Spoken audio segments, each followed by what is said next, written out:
Greetings, YouTube. I am so thankful for this community in so many ways, but as I like to say quite often, I truly do believe that I learn more from you than you learn from me. And one of the best examples of that comes from my, 3 to 4 times a year mastery update videos. Because while I have been tweaking with my mastery since I started, of course, playing almost 4 years ago, my goodness, I always like input. And I received a ton of input over a week ago when I posted my half suicide mastery setup that has been my favorite and continues to be my favorite going forward. But I always promise you, when that mastery setup changes at all, I am going to make a video explaining why.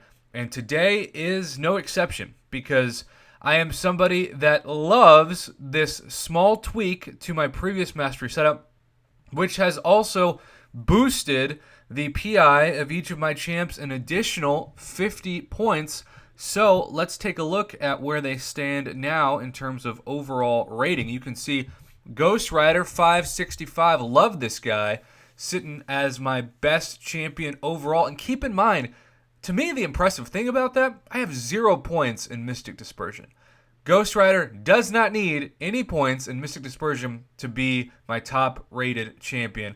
Blade and Stark Spidey coming in right behind, along with the usual suspects. But of course, my mastery setup with the suicides is not geared for any of them, even though Ghost Rider does improve quite a bit. And part of the reason why he is the top champion is because he is bleed immune, so Double Edge does not affect his health at all until you, of course, do a special and have some recoil damage.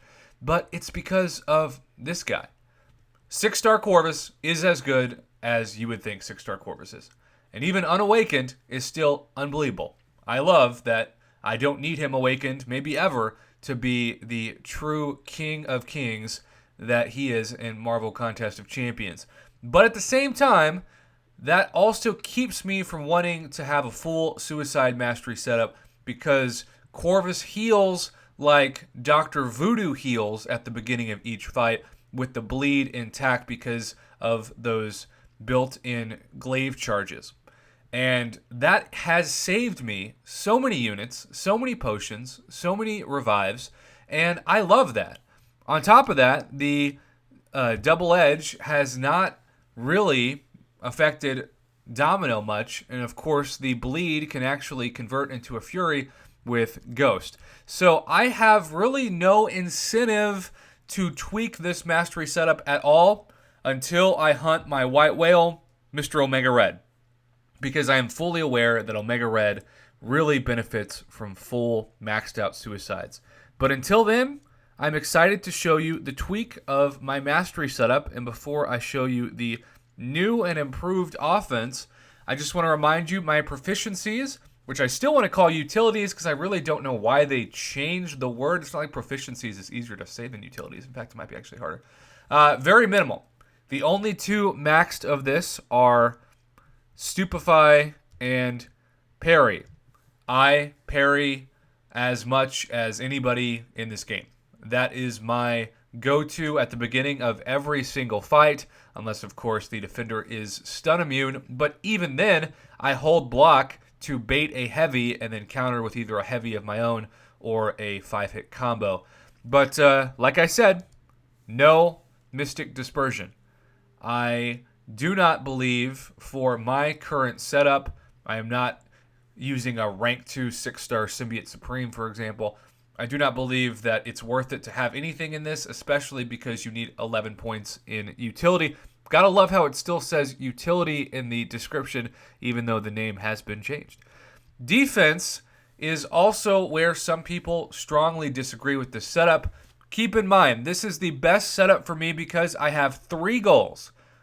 Have Corvus dominate an Alliance quest, particularly Map 5, which my Alliance has been amazing and has left me the enemies each time the map changes to get the most glaive missions completed, the most Corvus missions completed, so those glaive charges are as powerful as they can be.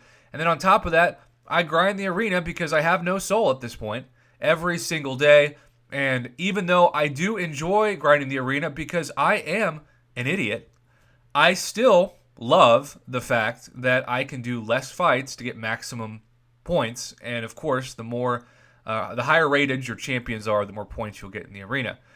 Now, because I am a heavy defensive player that relies on parry for most fights, I do tend to risk, especially if I'm reading comments in a live stream and not paying attention, being uppercutted with a heavy attack.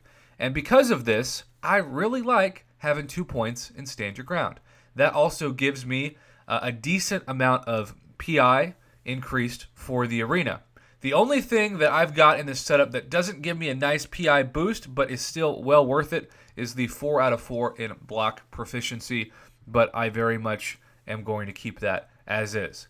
The 2 maxed of both salve and recovery are also a fantastic PI boost, well worth it. And all of these are to give me just enough points because you need, 15 points in defense? Yeah, to get willpower, the ability to be unlocked, and then, of course, maxed out.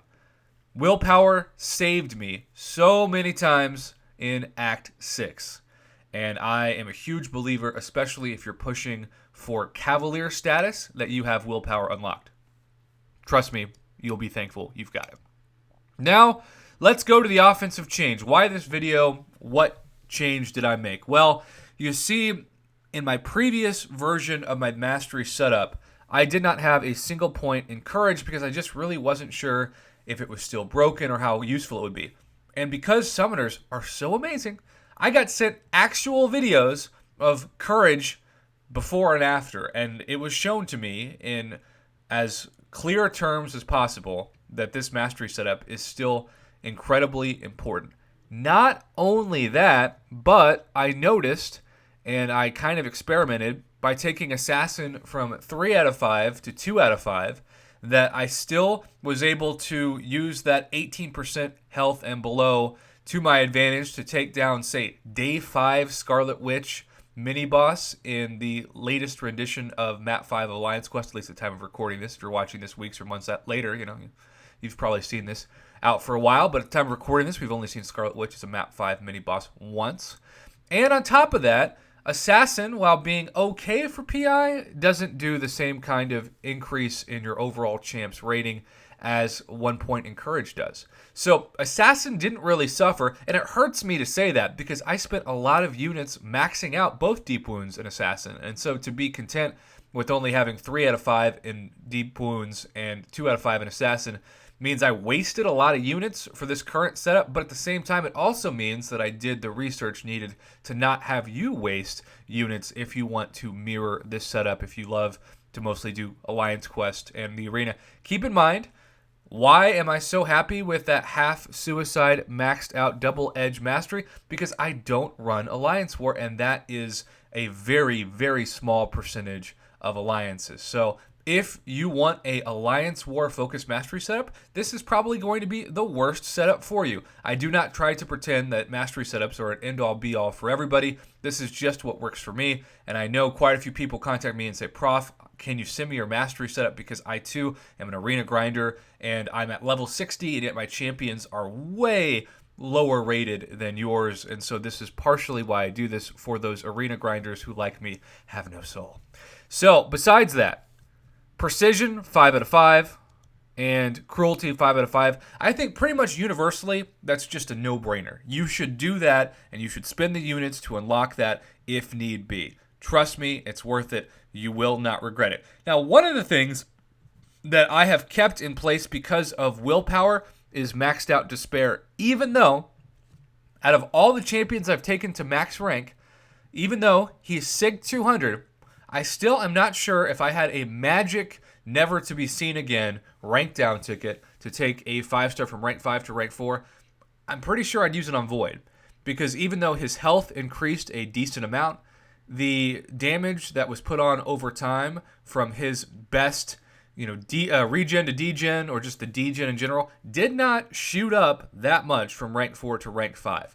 Not compared to the damage output that Stark Spidey jumped from rank 4 to rank 5, or Blade for that matter. Even Ghost Rider, I saw a more significant jump in overall utility than Void from rank 4 to rank 5. But because I have a SIG 200 565 Void, it helps to have max despair, and also with that willpower maxed out. Doesn't hurt either.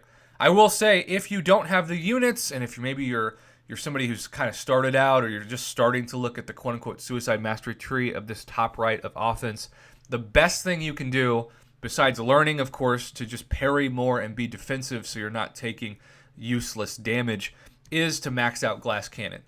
Because I have never noticed, because I'm such a defensive fighter, that 7.2% maximum health difference in a fight, but I have noticed to a great degree that 7.2% increase of base attack, because if you never get hit in a fight, you never really have to worry about health, right? I know that's a perfect world in terms of MCOC, but that is my philosophy, and it's one that I live by as somebody who is developed into a boss fighter and one of those boss killers, quote unquote, of my alliance, and also just somebody that, doesn't like to get hit. Call me crazy. So there you have it, YouTube. Courage is now active with 1 point, and I took down a point of Assassin to make it happen. This setup is by far my favorite. The PI is through the roof. The fun is through the roof. And at the same time, I'm not sacrificing a huge amount of health in the process. So thanks for watching. I hope that this helps those of you who are looking to make a Alliance Quest Arena overall questing build that has some suicide or half suicide masteries in it, but still doesn't leave you too exposed to that drain of, say, what the poison would if you maxed out Liquid Courage. Thanks for watching, YouTube. Have a great day.